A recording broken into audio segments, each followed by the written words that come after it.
interesadong maglaro. Ang dami kong pag-time ibibigay, pero parang walang interesadong maglaro. Ngayon, habang katabi niyo mga magulang, gusto niyo bang maglaro? Oh, diba? Mas malakas? Gusto talaga maglaro? Oh. Kaya talaga, kasi kailangan talaga yung parents natin sa tabi natin. Ano? Sige. Bilang panimula, gusto ko munang ipaliwanag ko kung bakit tayo nagkaroon ng ganitong programa. Kasi po napapansin ko po na every year po nag-a-anniversary po yung butika namin. Yung YSGNS Pharmacy. Ito po yung pangatlong taon ko na.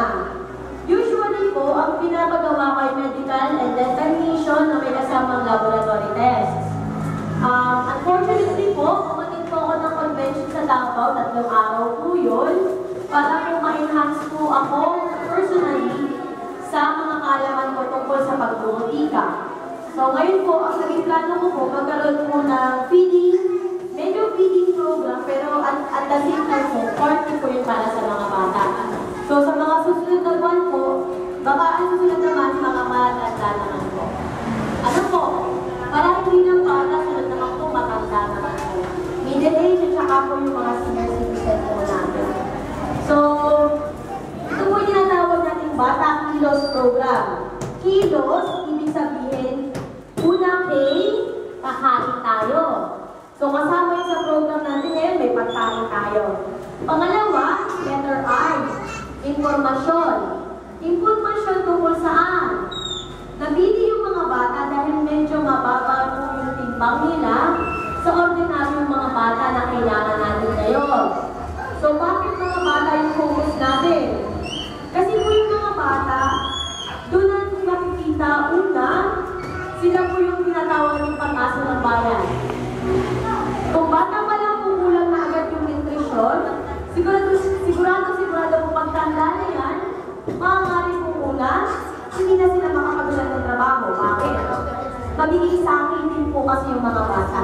Ay kung ako yung may-ari ng tindahan, kung sakitin yung bata, hanggang sa tumanda sila, hindi ko sila mabibigyan ng tamang trabaho. Ganun po ka-importante yung papel ng mga magulang, maging ng ating mga BHW at BNS po, sa pagsigurado na yung nutrition ng mga bata ay may ibibigay. Hindi naman po importante na napakayaman natin. Ano po? Una, mayroon po 4 P's. Saan po ba natin ginagamit ang pondo ng 4 P's? Dapat po yun ay sa mga bata. Kasi yun ay nakalaan para sa mga bata. Pangalawa po, may mga subsidiya na binibigay ng ating gobyerno. Pangatlo, ay sariling tiyaga po natin. Bakit po? Pwede tayo magdalit ng mga gulay sa bakuran. Yun ay hindi na kailangang bilhin. Sanayin ng mga anak na hindi chichirya po yung kinakain. Chichirya at candy, soft drinks, kasi po hindi yung mahatulan ng bata kung hindi ang magulang ang nagsubo. Tama po ba? Kung hindi magulang ang nagsubo, hindi ang kakainin ng bata. Bakit? Lahat ng bata may tiwala sa magulang.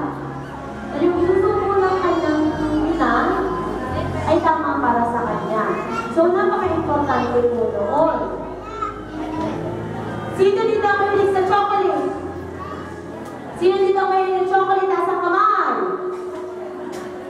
Sino dito ang mahilig sa chichirya? Taas ang kamay. Sayang tumaas. Sayang. Sino dito ang magulang na nagbibigay ng chichirya sa anak? Taas ang kamay. Magulang na nagbibigay ng chichirya sa anak? Taas ang kamay. Kita niyo po, hindi lang po kasi unang-una po kasi bakit hindi natin binibigay sa bata yung chichirya. Anong una natin nakukuha? UTI. Uso po kasi sa bata ang UTI. Bakit po? Hindi niyo tinuturuan ng pagkain ng mga tama. Ano po ba yung mga tama? Simulan lang po natin gansan.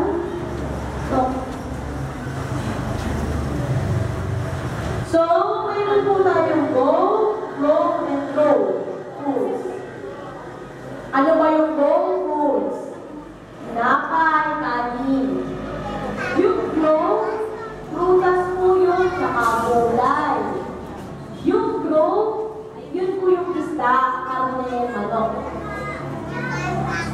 So, importante po yun para sa mga bata.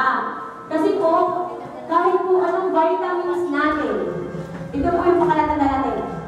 Kung ang magulang gusto maging matalino yung anak, pakainin mo yun ng chichirya, mababa ang grade niya. Painumin mo yun ng vitamins, mababa ang grade niya. Bakit? Kasi po sa pagkain po na ating dinadegest, yun po ang sustansyang napunta sa utak. So, pag minsan po sa butika, alam nila ng mga magulang, ano daw vitamins na nakakatalino?